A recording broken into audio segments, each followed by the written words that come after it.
La verdad es que, bueno, mi labor exclusiva aquí es la de presentar a Javier González de Durana, el ponente de hoy, y no es tarea fácil, intentando ser breve, difícil dado el extenso de su currículum. Yo destacaría fundamentalmente su propia actitud de visión como historiador del arte, ¿no? Estamos acostumbrados a que los historiadores cada vez más acoten y cierren sus áreas de trabajo, sean cada vez más especialistas en lo especialista.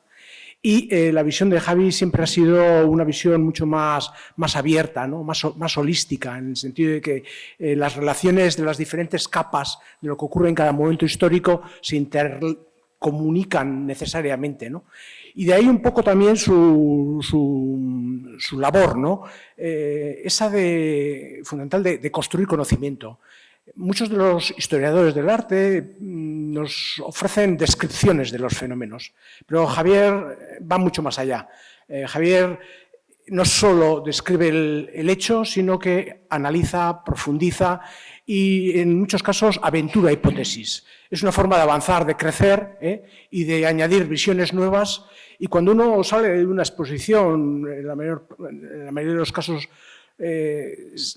vuelve diferente, es decir, sale de esa exposición con una plusvalía, sabemos más, dudamos más, cuestionamos más, pasamos a otro estadio, ¿no? A mí me interesan ese tipo de historiador, ¿no? Y sobre todo la labor divulgativa, ¿no? Porque otro de los aspectos importantes de un historiador del arte no solo es bueno, hacer sus estudios, publicar en áreas y ámbitos restringidos, sino la de abrir ese conocimiento, ¿no? El ejercer de mediación. O sea, el trabajo de Javi en ese sentido es extensísimo, muy abierto y se puede dividir como en tres grandes áreas, ¿no? Una es la de la gestión, otra la de las exposiciones y otra la de divulgación. En el ámbito de la gestión yo destacaría, desde luego, bueno, pues fue asesor de patrimonio del gobierno vasco durante muchos años. Por otro lado, también fue el creador de la Sala Recalde en Bilbao, histórica y probablemente ya inigualable, actualmente con una deriva un poco extraña, pero también fue el primer director del Museo Artium, director también del Museo de Tenerife, el TEA, y del Museo Balenciaga en Guetaria. En el ámbito de la divulgación, yo creo que, bueno, yo creo que es por mucha gente conocida su blog, Arquilectura, que os recomiendo entréis, fundamentalmente vinculado al conocimiento de la arquitectura. De hecho, uno de los últimos blogs va en torno a un trabajo de Jorge Oteiza en relación a un edificio en la Oracle Wilcox construido en la Gran Vía de Bilbao, del arquitecto líbano. Y por otro lado también, la cantidad de libros, ¿no? Libros sobre artistas de muchos ámbitos, pintores como Adolfo Guiar, escultores como Durrio, una magnífica exposición derivada también de un catálogo excelente sobre Paret, Arteta en México, Balenciaga en París, etcétera, etcétera, ¿no? Pero especialmente las exposiciones, claro, llevamos ya muchos años en este recorrido, ¿no? Y yo no tengo para olvidar una magnífica del Museo de Bellas Artes precisamente sobre Guiar, otra sobre Paret y su vinculación con los diseños de arquitectura presentes también incluso aquí en la ciudad de Iruña, la de Durrio que comentábamos, en esos niveles de trabajo desde la joya hasta las grandes piezas de cerámica vinculadas a la arquitectura, ¿no? La de Balenciaga, una última sobre dibujos de arquitectura de Gerardo Abraida en el Museo de la Encartada en Vizcaya, pero especialmente la aventura que de alguna forma sobre la que nos va a hablar de Oteiza Chillida, aquella que tuvo lugar primero en Bancaja, en Valencia, y que luego acabó en San Telmo, que ojalá la hayan visto, ¿no? En el sentido de que, bueno, pues es una apuesta novedosa y que nos obliga incluso a una relectura de cada uno de los artistas, tanto la de Jorge como Oteiza, ¿no? Y cómo en ese encuentro surgen nuevos planos, nuevas relaciones que quizá desde un punto de vista, digamos, más académico no se han dado en los trabajos escritos, pero sí se dan a nivel sensible y visual cuando vemos las exposiciones que organiza Javi, ¿no? No me voy a alargar más, creo que tenemos ante nosotros un magnífico orador y gran conocedor de la historia del arte, no solo la del País Vasco, y creo que vamos a disfrutar muchísimo con esta charla. Es tu palabra, Javi, adelante. Arratsaldeon denoi, mila esker Jesus Mari lagun maitia, zure aurkezpen hitz atsegin eta eskuzabal horietatik mila esker ekitaldi honetara hurbildu zaretenoi, mila esker Fundazio Museo Jorge Oteizari eta Iruñeko udalari hitzaldi ziklo hau antolatzeagatik. Muchas gracias a todos, Jesús Mari, gracias amigo, esas palabras de presentación fantásticas y muy generosas. Gracias a todos ustedes por acercarse a este acto. Gracias al Museo Jorge Oteiza y a su fundación y al Ayuntamiento de Iruña por organizar este interesante ciclo de conferencias. Hace un par de años seguramente todos ustedes, como ha dicho Jesús Mari, tuvieron noticia de que en el Museo San Telmo de San Sebastián se presentó una exposición con obras realizadas por Jorge Oteiza y Eduardo Chillida, planteada como un diálogo entre las esculturas de ambos. Bueno, además de tener noticias, seguramente muchos de ustedes se acercaron hasta Donosti y la visitaron. Tuve la fortuna de comisariar aquella exposición originada como un encargo el encargo de una fundación cultural en Valencia, Bancaja, en donde me dieron vía libre para plantear, como yo quisiera, el encuentro entre los dos artistas. Y si bien dudé durante unos segundos en aceptar o rechazar la oferta por los muchos riesgos que implicaba, pronto me di cuenta de la extraordinaria oportunidad de tal encargo. Se trataba de un trabajo que a mí no se me había ocurrido ni se me hubiera ocurrido de ninguna manera, y en el caso de ocurrírseme tal idea, estoy seguro de que la habría desestimado de inmediato por inviable. Chillida y Oteiza juntos, ellos dos solos en una exposición, imposible. Imposible. En aquellos momentos yo, como la mayoría de la gente interesada en uno de los dos artistas o en ambos a la vez, yo estaba mentalmente prisionero de antiguos prejuicios ideológicos y permanecía artísticamente maniatado por rencillas, acusaciones y nimiedades más propias de un patio de vecindad que de la historia del arte. Pero así estaba yo y estábamos muchos. A nadie en este país nuestro se le habría ocurrido reunir a Oteiza y Chillida porque una especie de veto no escrito lo impedía. Tuvo que ser esa atrevida idea, no podía nacer aquí entre nosotros, tuvo que ser en donde los dimes y diretes no tenían importancia, donde las discordias entre los partidarios de uno y otro no habían envenenado el ambiente ni distorsionado la contemplación de sus obras. Y en Valencia les daba igual lo que había dicho este o solemnizado aquel. Les importaba poco la relevancia de los premios que habían recibido y los precios a los que se cotizaban sus obras en el mercado del arte. En Valencia lo que les querían era ver las obras de los dos escultores más grandes aparecidos en esta parte de Europa durante la segunda mitad del siglo XX. Pero también me di cuenta de que allí no eran completamente conscientes de los muchos escollos que planteaba la tarea ni de la repercusión que esta muestra tendría aquí, en la tierra natal de los escultores, pues con ella no solo se acercaban las obras de ambos artistas para leerlas entrecruzadamente por primera vez, sino que además existía un componente simbólico, de hondas raíces emocionales, que en Valencia quizás podían resultar imperceptibles, pero que en el País Vasco y Navarra adquirirían una dimensión de mucha trascendencia. Al recibir vía libre para abordar el encargo expositivo, como yo quisiera, pensé que la ocasión era inmejorable para intentar restañar heridas. Y por ello planteé una revisión de las obras que los dos artistas realizaron durante las décadas de los años 50 y 60. Unas décadas en las que ambos alcanzaron sus grandes triunfos internacionales, pero sobre todo unas décadas en las que fueron colegas que se respetaron, que colaboraron juntos en varios proyectos socioculturales, que luego contaré, y unas décadas en las que cada uno forjó la peculiaridad de los respectivos estilos y maneras de trabajar que tuvieron. Por tanto, de manera deliberada dejé fuera de la exposición los años 70, 80, 90, décadas de enconamiento y resquemores, de recriminaciones y quejas, de imputaciones y denuncias más o menos injustificadas y pronunciadas en tono de voz más o menos alto y estridente. Para mí, este encargo representó mucho más que una mera puesta en escena de las obras de ambos artistas.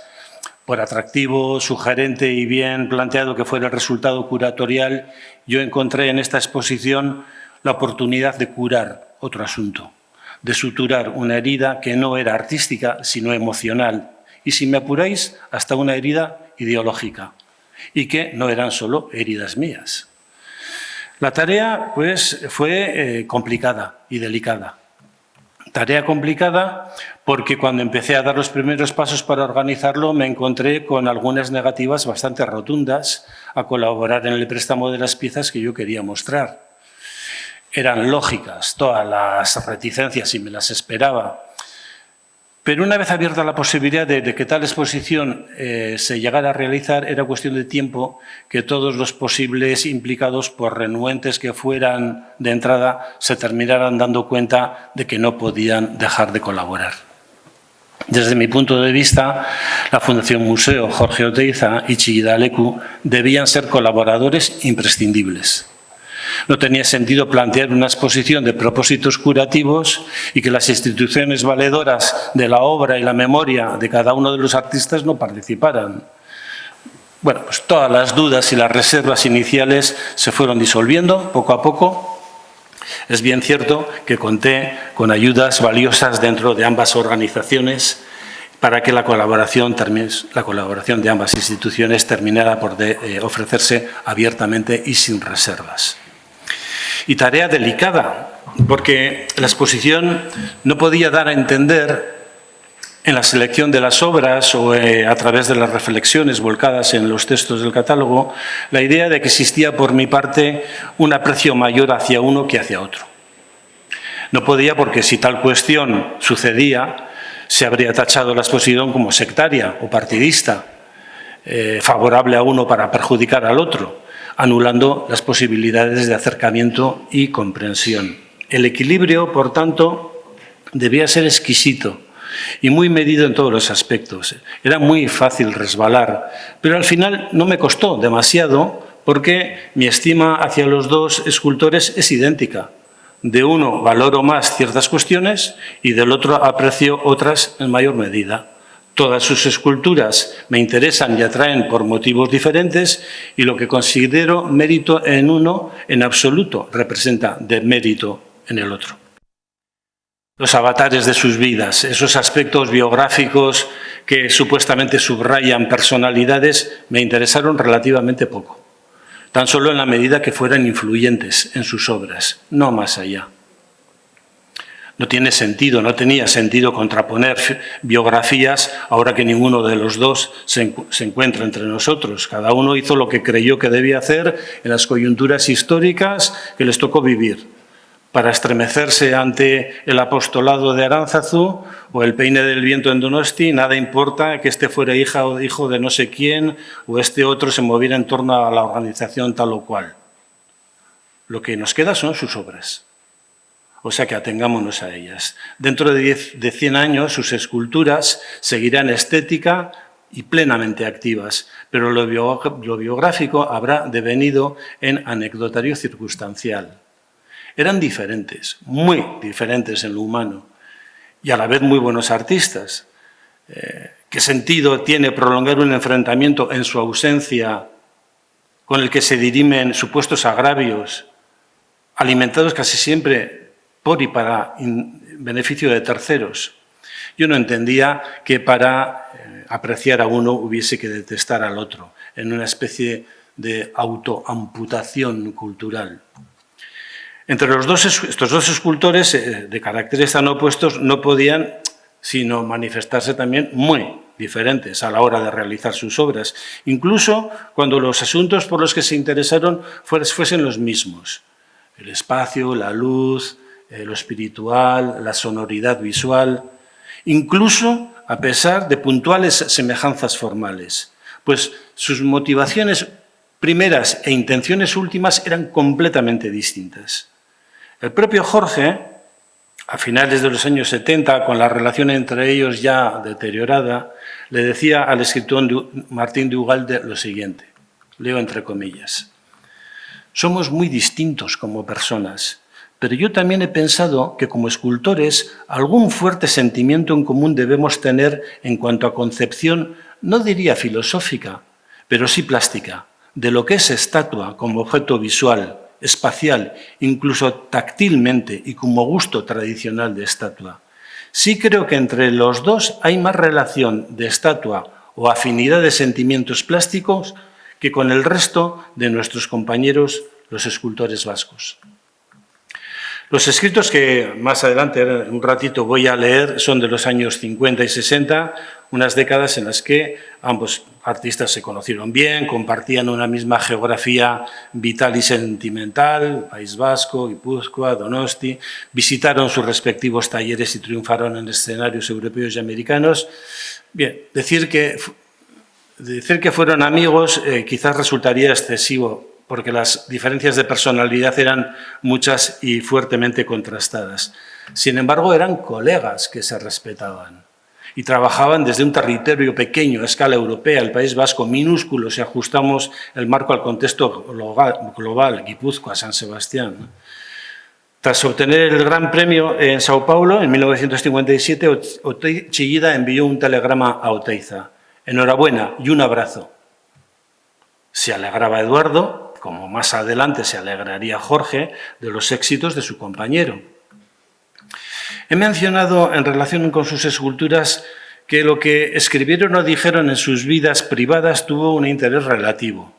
Pero ahora me voy a referir a Oteiza y a Chillida no como artistas, sino como personas que se hablaron con muestras de afecto, de apoyo mutuo y solidaridad con terceros. Por eso lo que dijeron el uno del otro, en este caso, no sé si es importante, pero sí que es humanamente significativo. Voy a recorrer en 9 episodios algunas declaraciones que hizo Oteiza sobre Chillida en diferentes momentos entre los años 58 y 67, intercalándolas con otras declaraciones en las que ambos lo hicieron conjuntamente, y alguna otra más declaración de Chillida referida a Oteiza.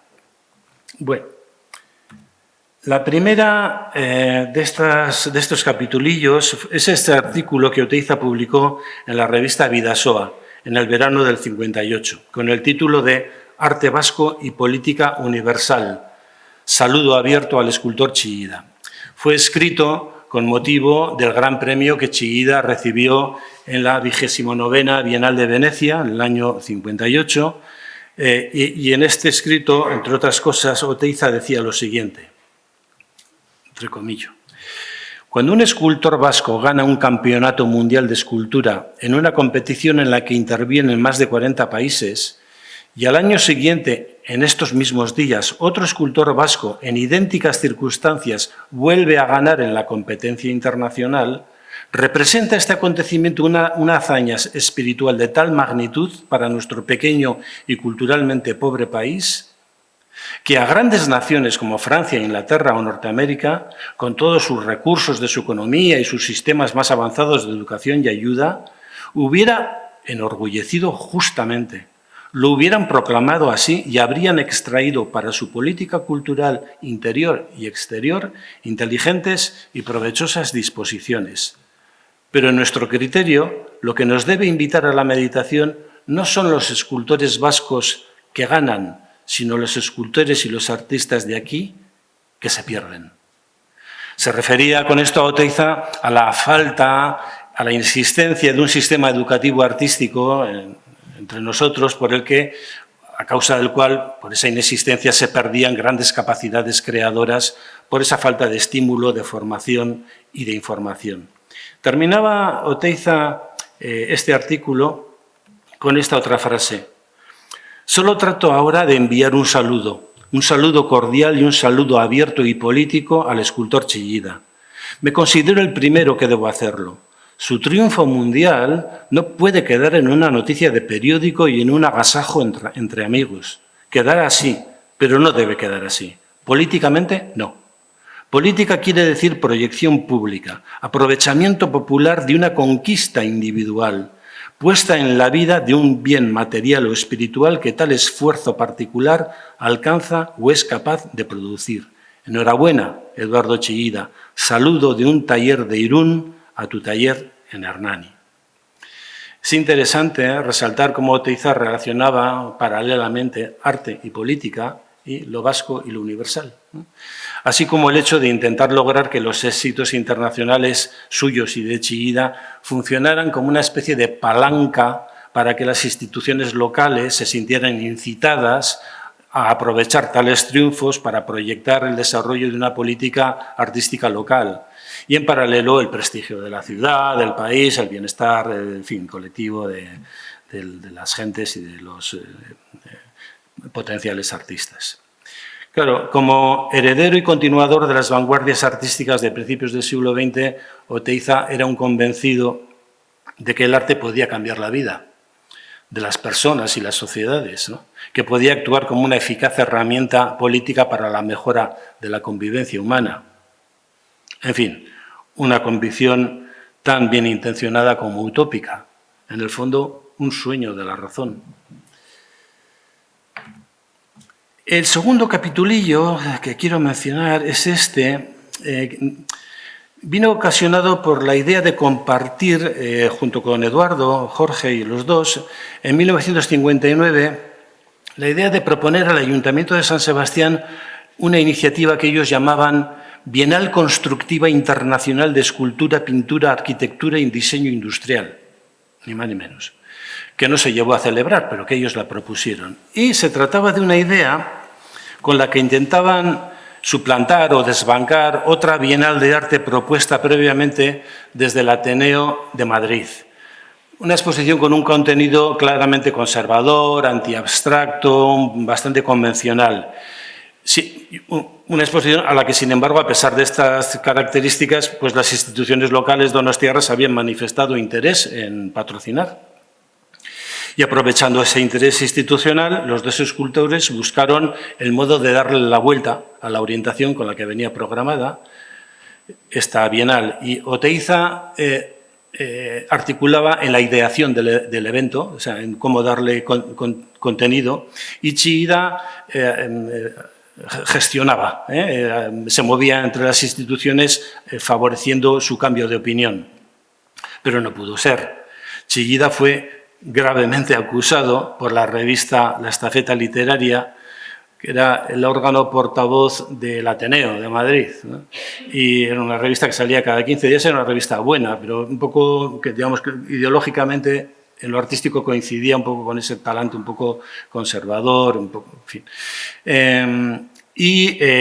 Bueno, le dedicaron esta portada, Chillida suspende la Bienal de San Sebastián, y 4 o 5 páginas dentro, poniéndole de chupadomine al pobre Eduardo. Y una de las cosas que se decían en la editorial es esta. Aquí hay que decir que el señor Chillida, que por otra parte ni siquiera ha visto las obras que iban a exponerse, es el culpable o inconsciente de que él es un incapacitado para aconsejar en un caso de esta naturaleza. Él, que depende de los intereses extranjeros, Poulain de la Galería Maech de París, que le manda y que muy seguramente tiene que ver con su imposición, no tenía autoridad, ni experiencia, ni conocimiento para ser causa de una situación semejante. Bueno, eso es lo que le dice la revista.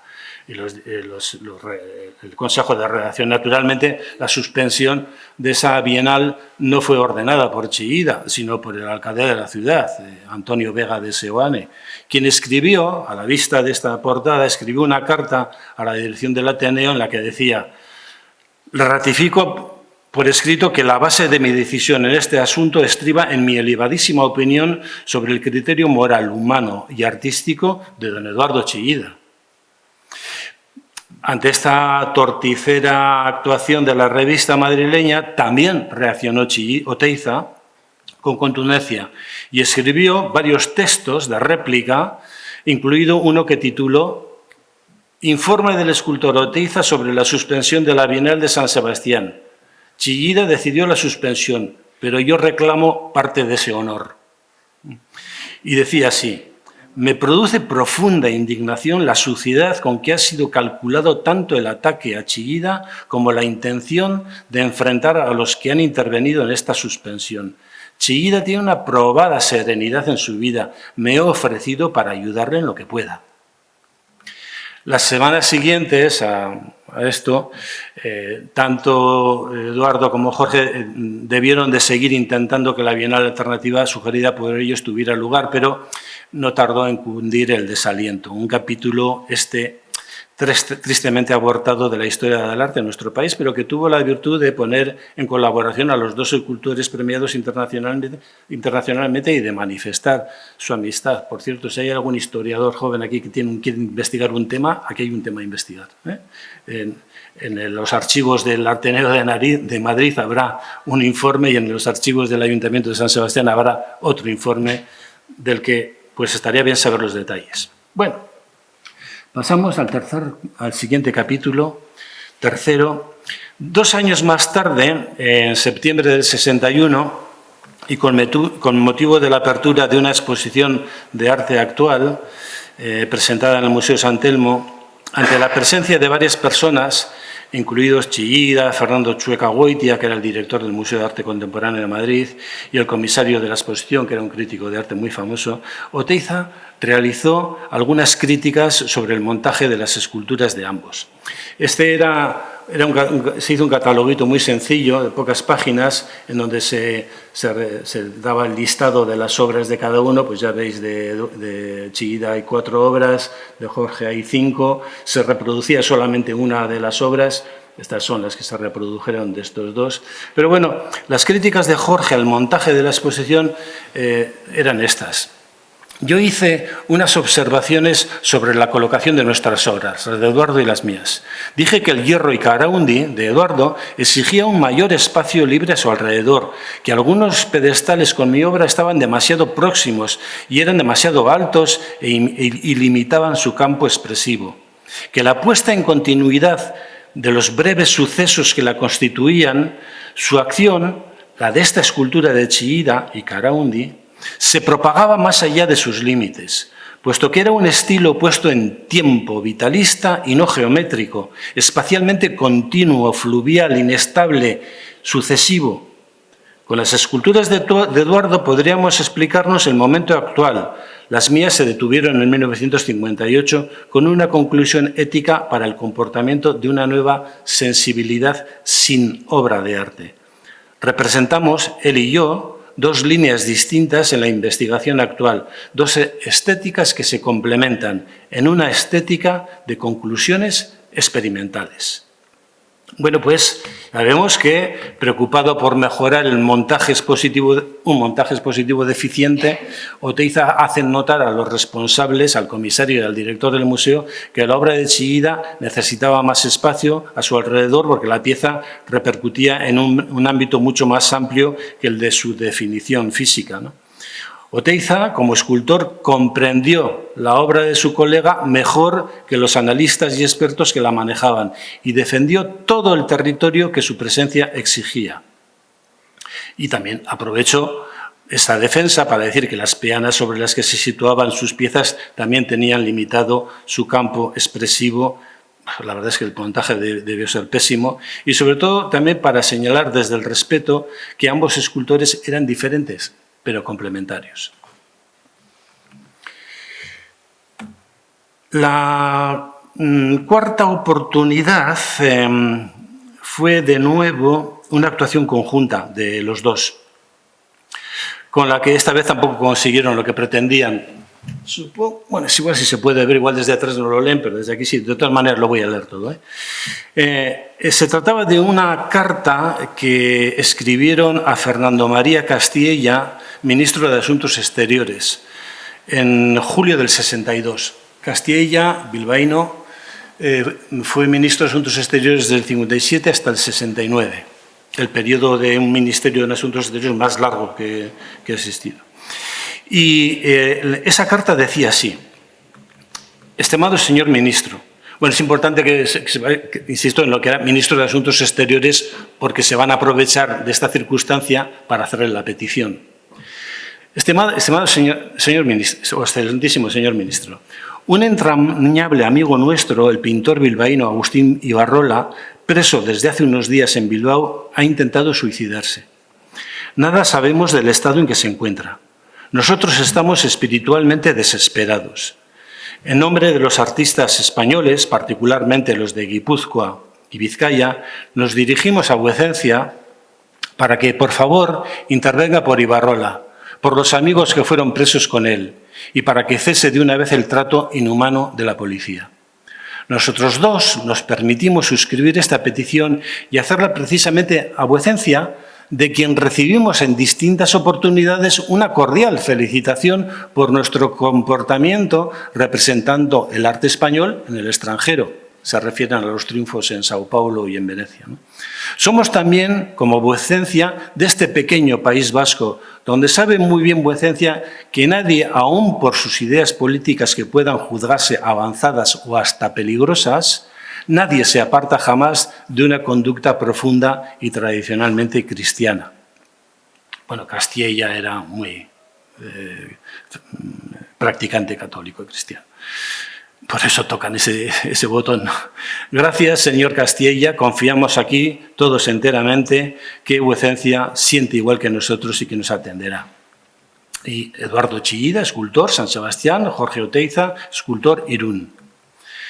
Bueno, esta carta no tuvo ningún éxito porque Ibarrola, bueno, él había sido detenido como sindicalista de comisiones obreras de Euskadi en junio de aquel año, al amparo del estado de excepción decretado en mayo, a raíz de una huelga general que alcanzó plenamente a Asturias, Vizcaya y Guipúzcoa, profunda repercusión.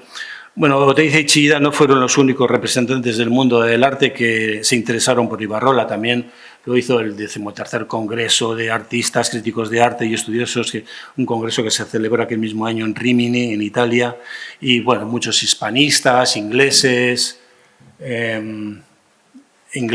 franceses, alemanes, todos suscribieron cartas similares a esta que acabo de leer. Pero bueno, nada, no sirvió de nada porque Ibarrola fue condenado por sentencia firme como autor del delito de rebelión a la pena de 9 años de prisión. Bueno, el quinto capítulo es una nota fechada en agosto del 63, pero dada a conocer 20 años más tarde, en 1983, dada a conocer en su libro Ejercicios espirituales en un túnel. Y ahí Oteiza escribió esta nota sobre Chillida, una nota que él tituló Anotación sobre el escultor y los dos frentes en su pueblo. Probablemente por la fecha en que fue redactada tenía como destino ser incluida en el Quousque Tandem, aunque decidiera al final prescindir de ella al publicar el libro. Pero en esa nota, que se conserva en los archivos de la Fundación, el maravilloso departamento documental de la Fundación Jorge Oteiza, esa nota decía lo siguiente: que no se detenga Chillida, que vuelva al hierro, pasará de nuevo a la madera, volverá a la piedra, que vuelva de la piedra al hierro, pero que no se detenga. Es el único que nos representa internacionalmente en el mundo, que llama la atención sobre nosotros, que está dando razón espiritual de nuestra existencia y permite en el exterior una confianza sobre nuestro pueblo. Y Chillida es uno de tantos en nuestro pueblo, pero es su decisión de ser justamente lo que es, lo que le está haciendo, porque se ha puesto, entre otros, él solo en condiciones de proponérselo. Hoy mismo entre nosotros no se sabe qué es escultura, qué ha sido ayer, qué podrá ser mañana. Otros escultores nuestros que se propusieron saber o que no son escultores, pero que si hoy supieran qué es la escultura de Chillida, sabrían sencillamente qué es ser escultor y serían escultores. Y hoy podríamos contar con más Chillidas. Claro que habría que probarlo, pero la verdadera dificultad está en poder intentarlo. Como lo había hecho en el artículo ese de la revista Vidasoa 5 años antes y repetiría 2 años después en el siguiente capitulito del que voy a hablar, mediante esta nota, Oteiza clamaba por la constitución de una escuela de escultores, aprovechando la notoriedad internacional de Chillida, que fue una especie como de obstinato, ¿no?, que tuvo Oteiza durante todos estos años y durante décadas, ¿no?, crear una escuela de escultores, una escuela de bellas artes, de instituto de investigaciones estéticas, como se llamara, pero que hubiera algo de formación, ¿no?, ante la falta de ello, claro. Bueno, la sexta vez en la que Oteiza habló de Chillida sucedió en diciembre del 65 y ocurrió en la librería Galería Espelunca de San Sebastián. Era una librería que tenía una planta baja a nivel de calle, en la calle número 4 de la calle Vergara, pero que tenía también un sótano en donde la librería se ampliaba y en donde en ese sótano ocasionalmente celebraban exposiciones de arte. Esta librería la regentaban 2 hermanas, las hermanas Ramos, una de ellas la veis ahí. Y en esta ocasión, el 15 de diciembre del 65, se tributaba un pequeño homenaje a Eduardo tras haberse conocido que había sido galardonado con el premio Wilhelm Lehmbruck, concedido por este museo de la ciudad alemana de Duisburg. Las organizadoras del acto, estas hermanas Ramos, invitaron a Oteiza a decir unas palabras sobre su colega y Oteiza dio un discurso bastante largo, del que voy a extraer 4 párrafos. El primero de ellos, uno de ellos decía lo siguiente: Querido Eduardo, estamos aquí en estos momentos reunidos a tu lado un grupo de amigos tuyos. Creo que un poco avergonzados de no haberlo hecho ya hace mucho tiempo, cuando comenzaste el curso incontenible de tus triunfos.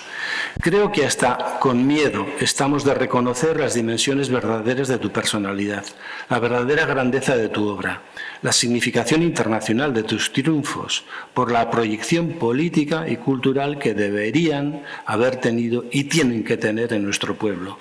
Porque entre nosotros el mero hecho de estar informados nos compromete, nos obliga en nuestra conciencia a una respuesta inmediata, a un comportamiento consecuente con la realidad de los acontecimientos. Y todo el desastre de nuestra realidad espiritual proviene de esta inconsecuencia entre nuestra conciencia y nuestros actos, entre lo que pensamos que debemos hacer y lo que no hacemos, traicionándonos.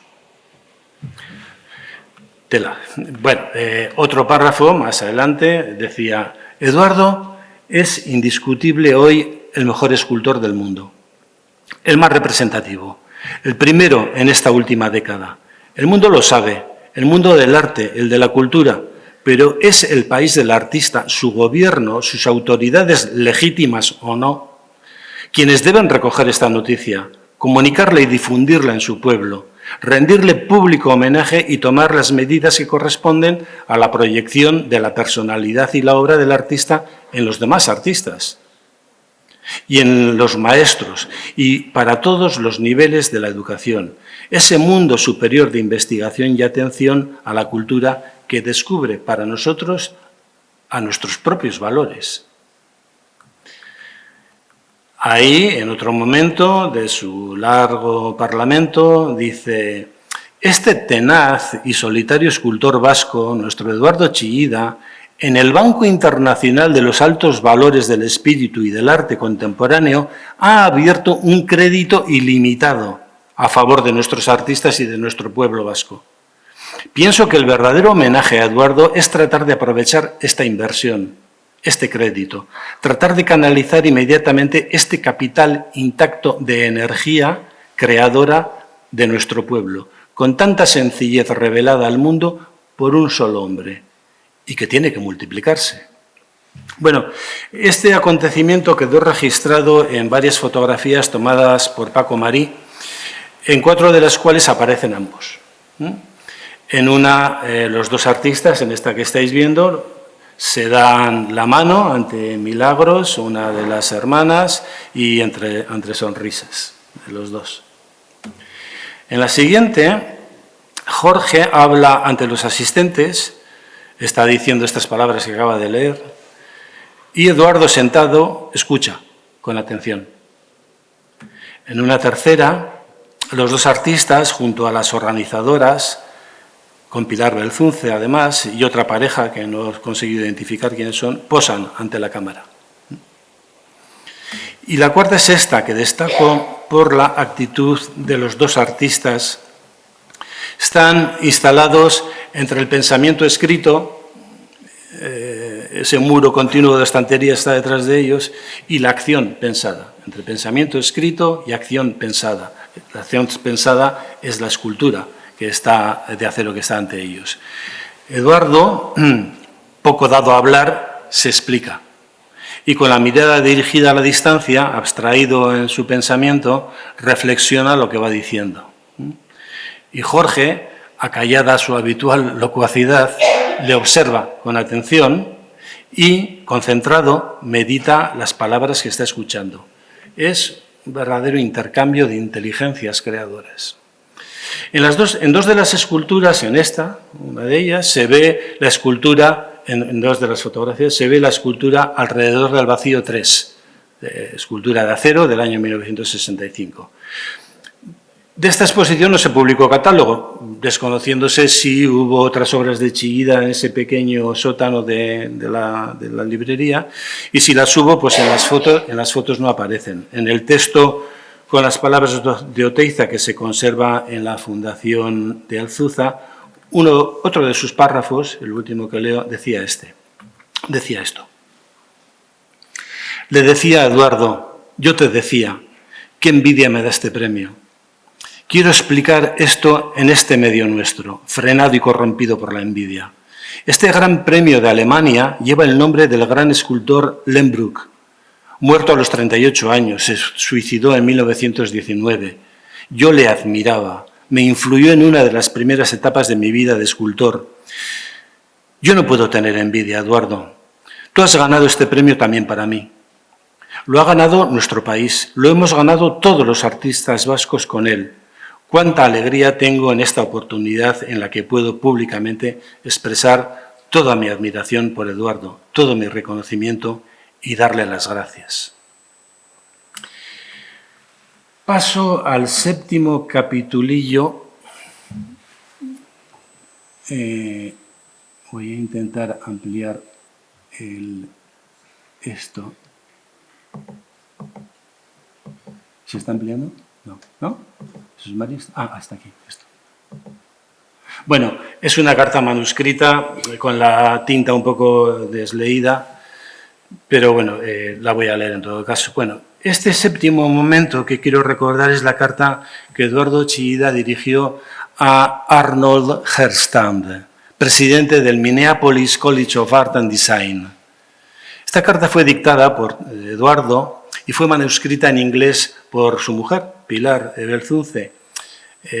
Pilar hablaba muy bien inglés, porque ella había nacido en Filipinas, vino al País Vasco a los 14, 15 años, de tal manera que toda su formación infantil y como adolescente se produjo en Filipinas cuando Filipinas era una colonia norteamericana, o sea que ella tuvo una educación en inglés, por eso lo hablaba muy bien. Pero el contenido de la carta está dictado por el escultor y traducido al inglés y manuscrito por la letra de Pilar aquí en esta carta. Y esta carta, firmada en San Sebastián en abril del 67, decía lo siguiente. Querido Mr. Arnold Gerstam, mi retraso en contestarle ha sido debido al hecho de que me ha llevado algún tiempo ponerme en contacto con el escultor del cual le hablé. Su nombre es Jorge de Oteiza y ha recibido, entre otros reconocimientos, el premio de escultura en la Bienal de Sao Paulo. Él va a venir a Madrid la próxima semana y le enviará su currículum vitae, fotos de su trabajo, etc. La idea de ir a la Minneapolis School of Art le agrada muchísimo, porque como ya le dije anteriormente, él tiene auténtica vocación por la enseñanza. Es un hombre de muy amplia cultura y ha trabajado con diversos materiales. También posee profundos conocimientos sobre cerámica. Últimamente ha estado escribiendo libros y asimismo ha dedicado algún tiempo al cine. es muy inteligente y estoy seguro de que sería un profesor muy valioso. Tiene que concluir un encargo para una basílica y, por tanto, si fuera posible, él preferiría ir el curso 68-69. Ya veis que él creía que el levantamiento del veto de la basílica es en el 67. Yo pensaba que en pocos meses lo resolvería y que para el 68-69 ya podría ir. Bueno, y termina diciendo esto: habla poco inglés, pero dice que para el 68 lo hablará más. Bueno, hasta la aparición de esta carta, conservada en los archivos de Chillida Leku, no se sabía que Oteiza hubiera tenido intención de marchar a Estados Unidos para ejercer la enseñanza, ¿no? Pero por lo que se desprende de este texto, así fue. Este asunto debió hablarlo con Chillida poco antes de que quedara definitivamente resuelto el asunto de la fachada de la basílica de Aránzazu, puesto que Chillida menciona eso, ¿no? Que Oteiza tiene que concluir el encargo de una basílica. Es muy posible que Oteiza hubiese pensado que lo de Aránzazu aún se tardaría mucho tiempo en resolverse a su favor y por ello consideró la posibilidad de marchar a otro país, pero al levantarse el veto eclesiástico en el 67 decidió quedarse y concluir el trabajo en la basílica. 2 años y pico más tarde, la idea de ir a Estados Unidos ya no le resultó convincente, u otros planes más atractivos habían aparecido aquí para él. Bueno, los elogios que Chillida dedica a Oteiza en esta carta de recomendación son elocuentes y muy explícitos. Bueno, la octava relación o episodio también es del año 67. Chillida y Oteiza aquel año formaron parte del jurado del Gran Premio de Pintura Vasca, que se convocaba en su 3ª edición. Formaban parte del jurado también Fernando Chueca Goitia, el director del Museo de Arte Contemporáneo de Madrid, al que algunos años antes había dado aquel varapalo sobre el montaje de la exposición, Néstor Basterrechea, Javier Serrano, Pedro Manterola y otros más. El primer premio lo ganó José Luis Zumeta, el segundo fue para Juan José Acarreta y el tercero para Carmelo Ortiz del Guea. Y las 3 menciones fueron para Vicente Amestoy, Juan Mieg y Carlos Vizcarrondo. Es decir, con esta selección de premios era una nueva generación joven de artistas la que estaba tomando el mando del panorama renovador en pintura. Y a raíz de darse a conocer la decisión del jurado, aparecieron en el periódico La Voz de España, de San Sebastián, unos artículos en los que se criticaba agriamente al jurado por esa tendencia renovadora, ese perfil súper joven, y muy en concreto a Oteiza.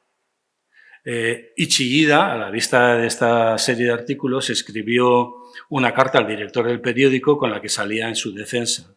La carta mecanografiada, que no llegó a ser publicada por el periódico, decía así: Señor Molina Plata, director de La Voz de España, estimado señor, le ruego publique esta carta en la cual trato de mostrar públicamente mi desacuerdo con esa lamentable serie de artículos aparecidos en su diario a raíz del Gran Premio de Pintura Vasca, de cuyo fallo soy yo también responsable. En estos artículos se ha atacado injustamente a un amigo, a un gran artista, a un hombre generoso, si los hay. Yo quiero ahora mandarle a Oteiza un saludo desde mi taller de San Sebastián a su taller de Irún. Esperando la publicación de esta carta, le saludo cordialmente, Chillida. Y como veis, escrito en el lateral, escrito a mano, en el lateral de la carta, a la izquierda, pone: Caixo Jorge, como tampoco publican esta carta, te envío la copia. Un abrazo, agur, Eduardo. Y pocos días después, Oteiza le escribía a Chillida y le decía: querido Eduardo, muy hermosa y firme tu carta al director del periódico, que te agradezco muchísimo, pero ya ves, aquí no hay forma de hacer nada. Un afectuoso saludo a Pili, un fuerte abrazo para ti, de Oteiza. Y 9º y último capítulo de esta conferencia de hoy, ¿qué tal voy de tiempo? Ya, vale. En el que es Oteiza, este escrito, yo creo que lo hace para sí mismo, privadamente, no para que lo leyeran otras personas. No tengo constancia de esto, pero para mí debió ser así. Y él hace una reflexión sobre Chillida una reflexión en la que se mueve entre lo mítico, lo lingüístico y lo poético. Una cosa compleja. No está datada esta nota, pero sospecho que se redactó en torno a la fecha en la publicación también del Quosquetán, en torno al 63. Pero bueno, no estaría por verificar. El escrito mecanografiado tiene ese desorden tan característico de Jorge, en el que algunas palabras faltan o sobran o no se concluyen, pero se entienden. Algunas palabras que están bien escritas se tachan y otras que están mal se dejan tal como son, en el que unas frases empiezan donde no se espera que lo hagan y otras se insertan en los pequeños espacios interlineados, abriéndose hueco con atropello, pero dando lugar a una imagen epistolar muy vibrante y dinámica, casi propia de la poesía visual. En este texto, que probablemente Oteiza nunca pensó que alguien leería alguna vez, entre otras cosas leemos esto.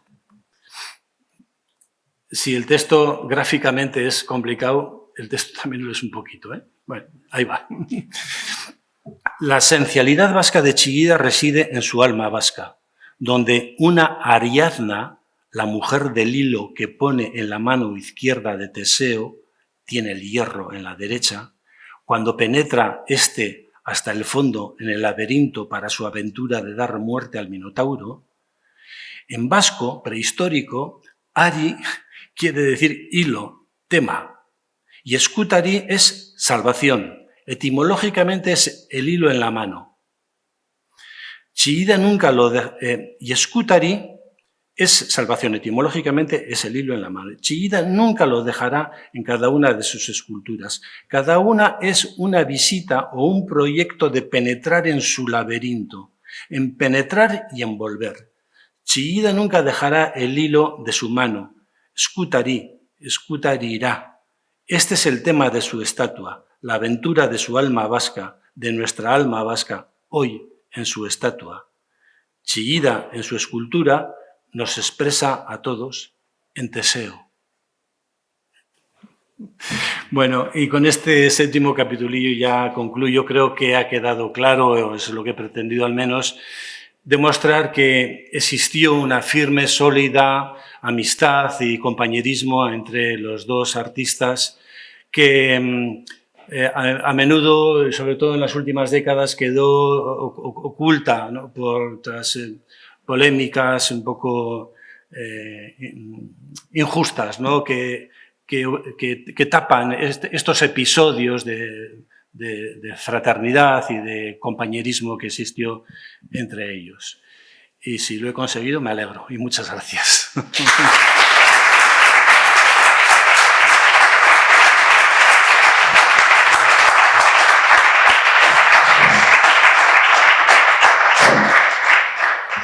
Bueno, eskerrik asko, Javi, como siempre un placer, siempre descubriendo nuevas capas, ¿no?, de una realidad que de alguna forma, bueno, pues no deja de mostrarnos que cada día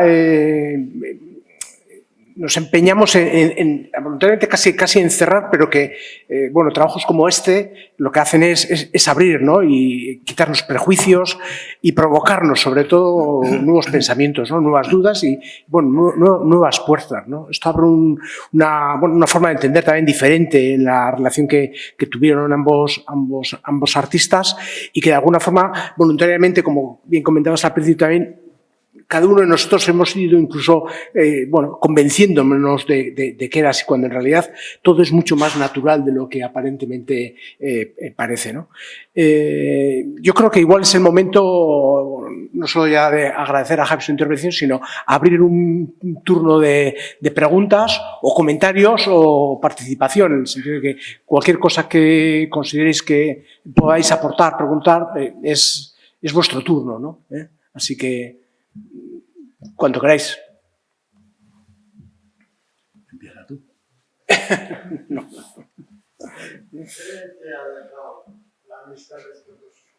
Perdona, a ver. ¿Qué herencia ha dejado hoy en día existe de estos dos artistas? ¿Qué herencia ha dejado su amistad? No ellos, sino su amistad.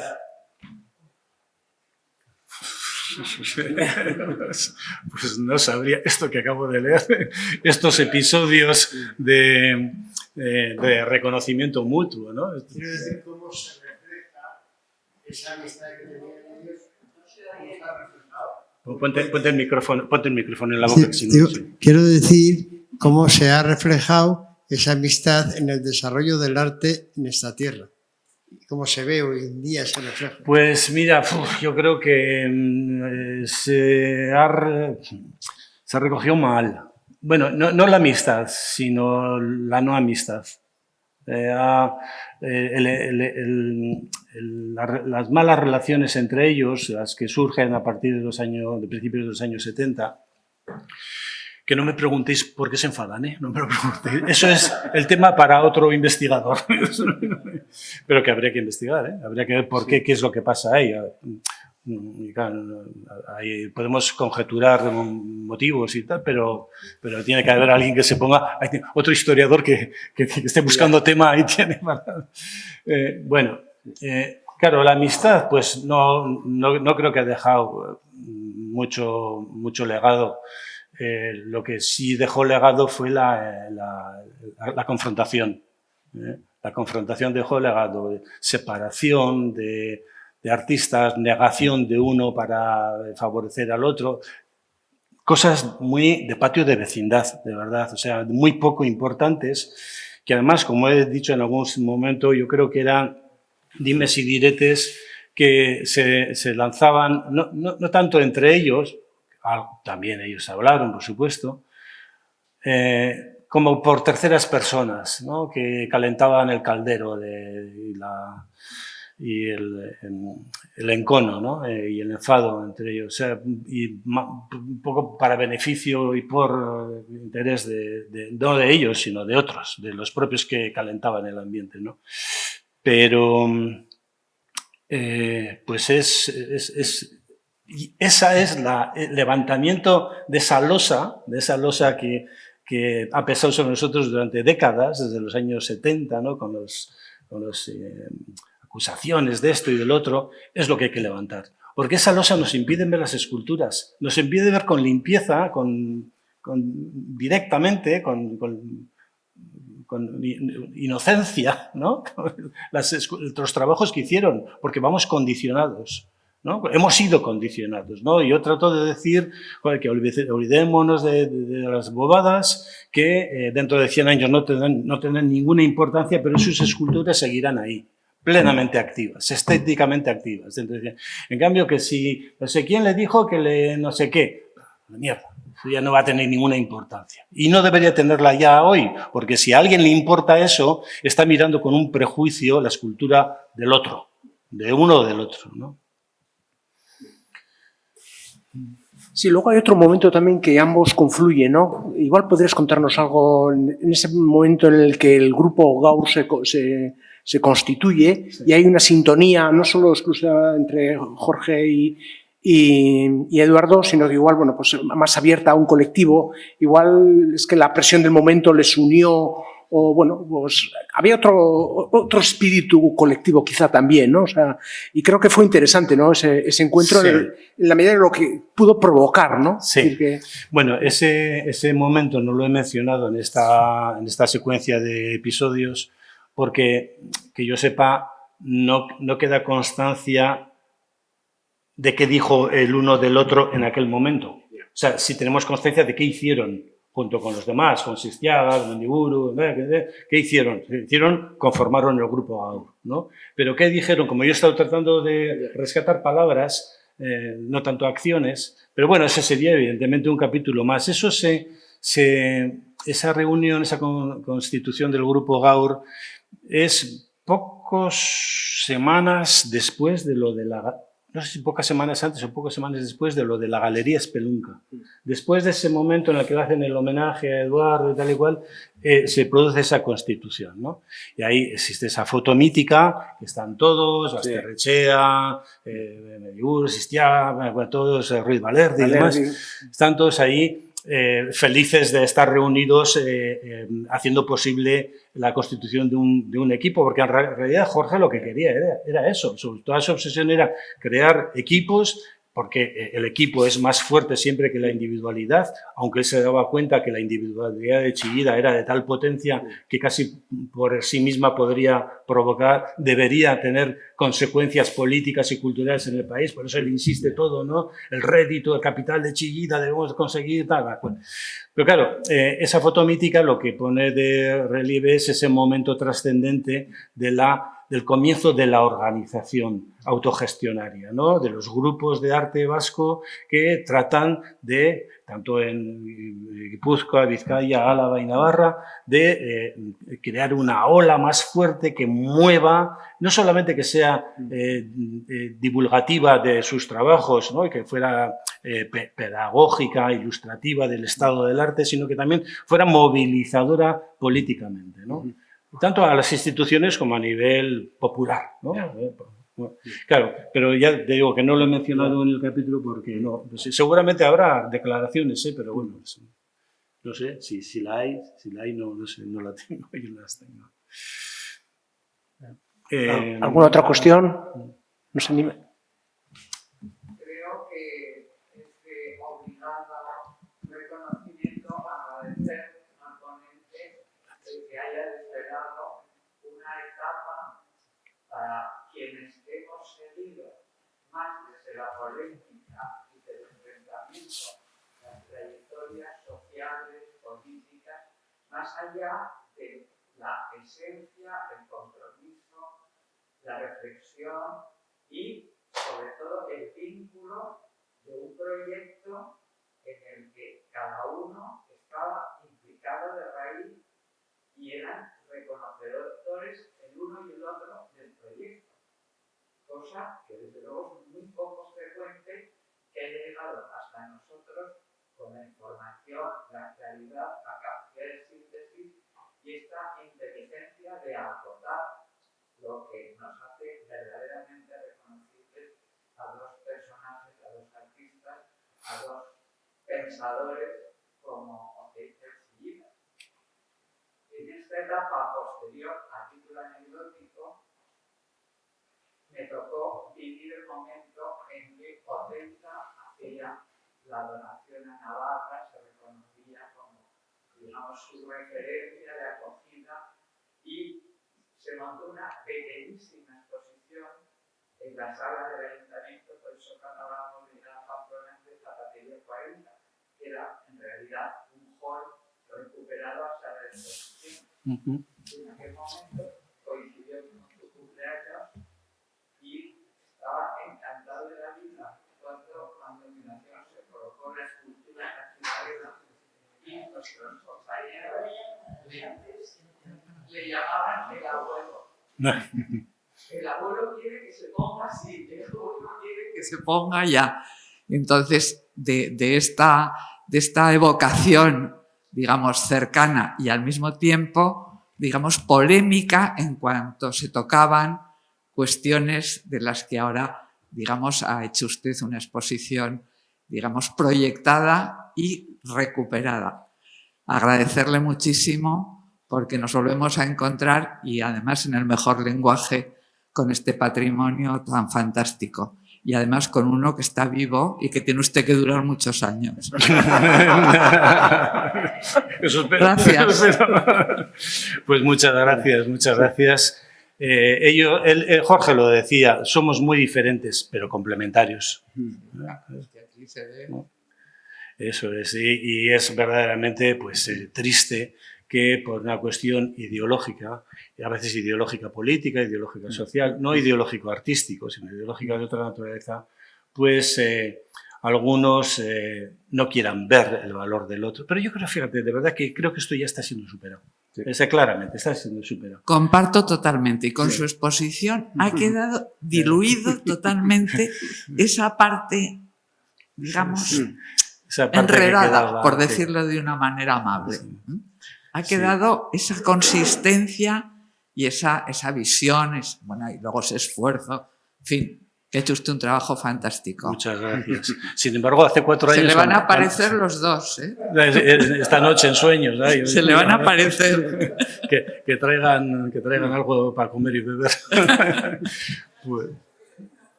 A ver. Espera, que no se te oye, te van a traer el micrófono. No puedo hablar mucho, pero ¿qué nos ha hecho la prensa en Navarra, para, Arantxa, para tener una visión totalmente oculta? O sea, lo siento mucho. Lo siento mucho. La prensa. Pues, ya, no sé, lógicamente la prensa es un altavoz de muchas de las situaciones que responde a otro tipo, probablemente, de presiones de todo tipo, intereses ocultos, ¿no? Pero lo cierto es que al final lo que prevalece son las piezas, ¿no? Y esfuerzos como el que supuso la exposición Oteiza-Chillida, tanto en Valencia como en San Telmo, hace que todo eso, como comentabais, se diluya, ¿no? Y al final acabemos con la obra, que es en realidad lo que más nos interesa, ¿no? Es cierto que no podemos ver la obra de manera autónoma e ingenua, es decir, responde a una voluntad, una pulsión creativa, pero también a una acción, digamos, vital, y en aquellos años con consecuencias políticas, ¿no? No podemos apartar de eso, olvidarnos de eso, ¿no? Pero en esa confrontación de ideas es de donde crecen las cosas, ¿no? Y el hecho de permitirnos, sobre todo para las nuevas generaciones, un acercamiento más limpio a la realidad, yo creo que ganamos todos, ¿no? Y los primeros que ganan son los autores, ¿no? Y creo que ese trabajo lo hizo fantásticamente Javier, no solo en la exposición, sino con este tipo de trabajos. Y invitaría a todo el mundo, en la medida posible, a leer los textos que recogen el catálogo de esa exposición, donde de alguna forma se articula un poco todo esto con más claridad, ¿no? Yo creo que el enfrentamiento era tan artificial, era tan mal traído, tan injustificable, que lo que hace 4 años a mí y a cualquiera le hubiera parecido, Oteiza y Chillida juntos, ¿estás loco? Eso es imposible, o sea, no lo vas a conseguir. Haciéndolo, lo que parecía tan complicado se ha derrumbado como un vaso de cristal frágil. O sea, ya no hay esa sensación de el enfrentamiento, claro, no sé, esa losa, ese cepo intelectual que decía yo antes, no era tanto, porque la polémica en realidad estaba muy inflada, era muy traída por los pelos, ¿no? Era algo artificioso, más sujeto a intereses de otras personas que a las de ellos, ¿no? O sea, ¿por qué nos parece ahora que esto se está disolviendo? Si era tan grave y tan monstruosamente imposible hace 4 años, ya no. Solamente una exposición ha derribado el mito de la irreconciliabilidad entre ellos, por su falsedad, por su falta de sentido, por su falta de justificación. Se ha desmoronado como un castillo de naipes, ¿no? Muy bien, no sé si hay alguna... Sí, allí... De la exposición de San Telmo y de Valencia. Sí. Entonces, ¿cómo hablan en esas exposiciones las dos obras, la de Oteiza y la de Chillida? Ya que has sido el comisario y has juntado las piezas, ¿cómo hablan entre ellas? Porque yo la vi en San Telmo y me encantó. Me encantó el tema del hierro que propusiste, que no se me había ocurrido. El tema de los vídeos y, bueno, el acompañamiento. Pero al ponerlas juntas, algunas parecían de Oteiza y eran de Chillida, y otras eran de Chillida y eran de Oteiza. Entonces, ese diálogo me interesa, si puedes comentar algo. Sí, bueno, pues te agradezco el comentario. En la exposición lo que se ve son las aproximaciones y los distanciamientos entre ellos, ¿no? Se ve claramente cuál es la personalidad de uno y de otro y las cercanías formales, de cuestión estructural y compositiva, ¿no? Pero también las distancias estructurales y compositivas entre ellos, ¿no? Deliberadamente puse las chartelas de identificación de las obras, las puse en la parte opuesta al del sentido de la circulación de las obras, para que la gente, según iba, bueno, por dos motivos, por una cuestión museográfica, ¿no? Si uno va avanzando y se encuentra con un pedestal y ve la cartela aquí, esa cartela ya es un obstáculo. O sea, yo lo que quería era que se viera la escultura. Que si es acero, que si te mide tanto por cuanto, no sé qué, la porra afuera, ¿no? O sea, que se vea solo la escultura, que no haya una mancha de letras ahí en la parte inferior de la escultura.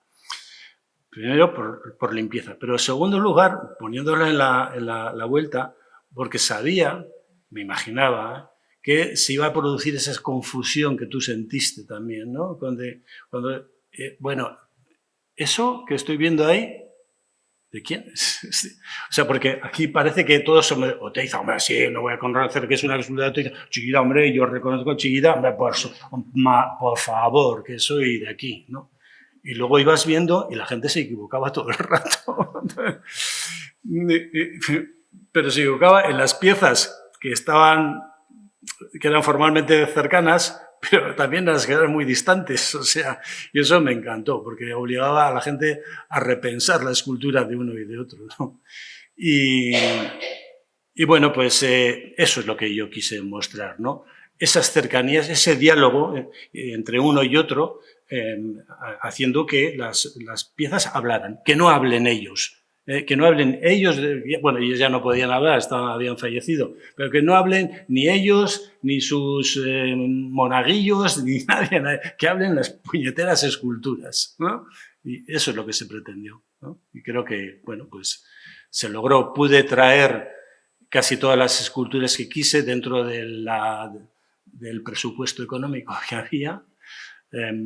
Bueno, conseguí algo muy espectacular, que fue uno de los primeros, de las primeras piezas que conseguí, las puertas de la Basílica de Aránzazu, ¿no? O sea, con ese aval, yo tenía muy buena relación con los franciscanos y fui y les pedí, ¿no? Porque claro, muchas esculturas de Chillida de esos años 50 y 60 ya eran conocidas, y de Oteiza también. Entonces yo pensaba, tengo que llevar alguna pieza que no se haya visto nunca en un espacio expositivo, ¿no?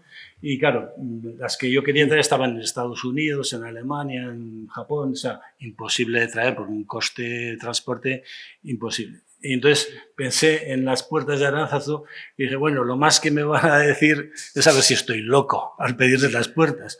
Pero bueno, como somos amigos, pues no va a pasar nada. Me pueden tirar por el barranco a ojo, lo más. Y nada, me respondió el guardián del santuario, me respondió maravillosamente bien. Lo tengo que contar porque es muy divertido. Me acerqué a donde él estaba, como estaba Juan también, y le empecé a contar, bueno, mira, es que vamos a hacer una exposición en Valencia, Oteiza y Chillida y tal, y quiero que sea algo pues, que se vea, ¿no? Que ellos pues, eran buenas personas, buenos artistas y que se llevaban muy bien en aquellas épocas, ¿no? Y tapar un poco todo este ruido posterior de las polémicas y al igual. Y me estaba escuchando y cuando ya termino de explicar, me dice él, bueno, José, sí, me dice, bueno, me emociona todo esto que me estás contando y tal, claro, lo de Oteiza y Chillida, los escultores de la Basílica para nosotros son algo más. Se me queda mirando y me dice, pero Javier, ¿qué me vas a pedir? Y entonces le digo, bueno, pues te voy a pedir una puerta, una de las puertas. Y se queda así un poco en silencio y digo, ostras, se me dio la pata, esto va a ser que no. Y dice, ¿una puerta? ¿Y no serían mejor dos puertas? Claro, durante una fracción de segundo dice, joder, se está riendo de mí ahora. Pero no, me di cuenta que iba en serio. Joder, y digo, pues sí, hombre, claro. No, y entendí, ¿no? La idea de que si quitas una puerta, pues las cuatro que están allí quedan como tuertas, ¿no? O sea, en cambio, si quitas dos, una de un extremo y otra de otro extremo, pues se produce una simetría. Total, que conseguí las dos puertas. Y con eso, pues, ya me dirigí a Chillida Leku. Claro, pues en Chillida Leku la familia empezó a decir, las puertas, eso no pueden moverse de ahí y tal. Bueno, sí, total, bueno. Y bueno, ya, no debo contar más. Nada, muchísimas gracias. Bueno, agradecerte, Javi, por tu investigación, trabajo y exposición tan clara y divertida para temas que a veces pueden resultar un poco complejos. Ha sido un placer. Eskerrik asko zeuri baita ere etortzeagaitik, mila esker udaletxeari, Fundación Jorge Oteiza, Arantzazu, eskerrik asko, ondo izan.